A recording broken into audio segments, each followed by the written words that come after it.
Hi, I'm Jeff from Google's Developer Relations team. You have results from a lift test or a geo-experiment. You also have a Meridian model.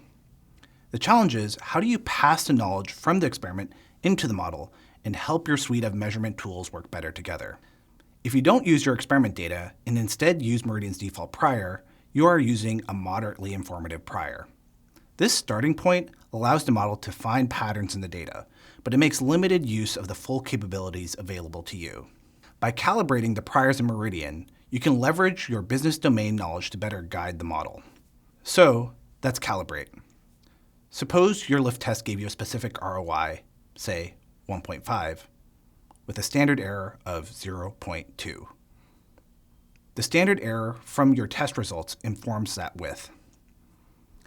You map the experiment's mean to the prior center, and the standard error to the prior's deviation. However, there is a catch. An experiment is a snapshot in time, maybe, say, 2 weeks in November. But your MMM might cover years of history. Because the experiment conditions don't perfectly match the model's history, we usually need to add a layer of uncertainty.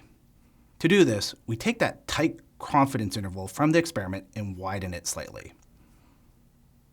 This tells Meridian the ROI is likely 1.5, but I'm giving you more freedom to move if the historical data disagrees.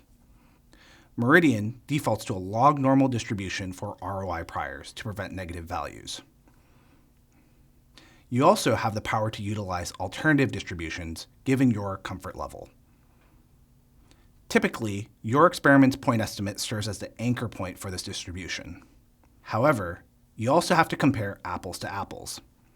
For example, if your experiment only measured online sales, but your MMM tracks total sales for both online and offline sales, your experiment result is likely an underestimation. In that case, don't just copy-paste a number. You should shift your prior mean upwards to account for that unmeasured value, while keeping the standard deviation wide enough to handle the uncertainty. Your STD, or standard deviation, is just the widened standard error we just discussed.